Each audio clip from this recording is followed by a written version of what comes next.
आज की दुनिया सिर्फ जमीन पर नहीं बदल रही, आसमान और स्पेस तक पहुंच चुकी है। आज जियोपॉलिटिक्स का मतलब है स्पेस, डिफेंस और स्ट्रेटजी को समझना, क्योंकि यहीं से भविष्य की दिशा तय होती है। आर के न्यूज अफेयर्स इन मुद्दों को मुश्किल शब्दों में नहीं, सरल भाषा में समझाता है कि क्या हो रहा है, क्यों हो रहा है और भारत के लिए इसका क्या मतलब है। तो आप जुड़े रहिए आर के न्यूज अफेयर्स से। धरती के सीने में दफन 3.57 लाख टन स्वर्ण अयस्क। मध्य प्रदेश का कटनी जिला अब सिर्फ संगमरमर और बॉक्साइट की पहचान तक सीमित नहीं रहेगा। भीमरखेड़ा जनपद के छोटे से इमलिया गांव में ऐसा खजाना मिला है जो पूरे प्रदेश की तस्वीर बदल सकता है। मार्च 2026 से यहां राज्य की पहली बड़ी सोने की खदान में उत्पादन शुरू होने जा रहा है। करीब 3.57 लाख टन स्वर्ण अयस्क का भंडार चिन्हित हुआ है, जिसमें से लगभग 3.35 लाख टन खनन योग्य माना गया है। मुंबई की प्रोस्पेक्ट रिसोर्स मिनरल्स कंपनी ने 121 करोड़ रुपए की बोली लगाकर 50 साल की माइनिंग लीज हासिल की है। यह उपलब्धि अचानक नहीं मिली है। इसकी कहानी 1974 से शुरू होती है, जब भारतीय भूवैज्ञानिक सर्वेक्षण ने सिलिमनाबाद क्षेत्र में असामान्य खनिज संकेत दर्ज किए थे। प्रारंभिक सर्वे में इमलिया के आसपास सोने की संभावनाएं सामने आई, लेकिन सीमाएं और संसाधनों की कमी और प्रशासनिक प्रक्रियाओं के कारण परियोजना आगे नहीं बढ़ सकी। दशकों तक यह खोज फाइलों में दबी रही। ग्रामीणों के बीच सुनाही नाम की जगह का जिक्र होता था, जहां अंग्रेजों के दौर में कुछ धातु निकाली जाती थी। आज भी वहां पुराने कुएं मौजूद हैं जो उस दौर की कहानी कहते हैं। जब मजदूरी कुछ पैसों में होती थी, हम लोगों को अंदाजा भी नहीं था कि उनके पैरों तले सोना छिपा है। साल 2020 में इस परियोजना को नई रफ्तार मिली। खनन विभाग ने ब्लॉक को लीज पर देने की सैद्धांतिक मंजूरी दी। इसके बाद 70 से अधिक ड्रिलिंग और बोरिंग कर सैंपल जांचे गए। रिपोर्ट्स ने पुष्टि की कि वहां व्यावसायिक खनन संभव है। अक्टूबर 2023 में अंतिम स्वीकृति मिली और 2024-25 में ई नीलामी प्रक्रिया पूरी हुई।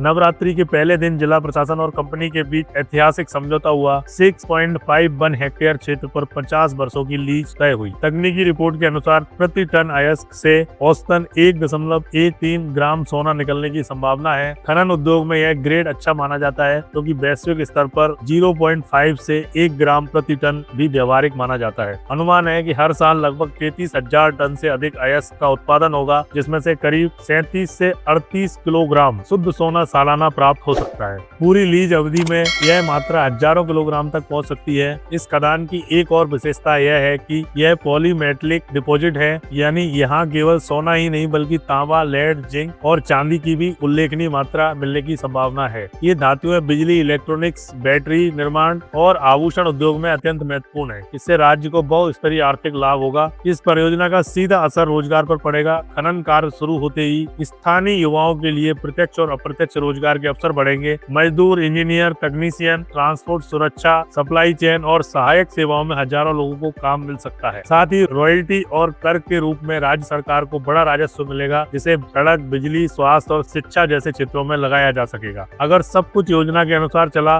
तो कटनी सचमुच मध्य प्रदेश की नई स्वर्ण नगरी बन सकती है और देश के खनिज मानचित्र पर एक नई पहचान दर्ज कर सकती है। इस परियोजना के शुरू होते ही पूरे क्षेत्र का औद्योगिक परिदृश्य बदलने वाला है। खदान केवल धातु नहीं निकालेगी, बल्कि विकास की नई धारा भी बहाएगी। एक बड़ा पहलू है ब्रांडिंग और पहचान। मुख्यमंत्री मोहन यादव पहले ही कटनी को कनकपुरी के रूप में स्थापित करने की बात कह चुके हैं। जिस तरह कोलार गोल्ड फील्ड ने कर्नाटक को वैश्विक पहचान दिलाई, उसी तरह कटनी भी राष्ट्रीय और अंतर्राष्ट्रीय मानचित्र पर उभर सकता है। राष्ट्रीय संदर्भ में देखें तो भारत में बड़े स्तर पर सोना उत्पादन अब तक लगभग कर्नाटक तक सीमित रहा है। कोलार की ऐतिहासिक खदानें 2001 में बंद हो गईं और हट्टी गोल्ड माइंस सीमित पैमाने पर उत्पादन जारी रखे हुए हैं।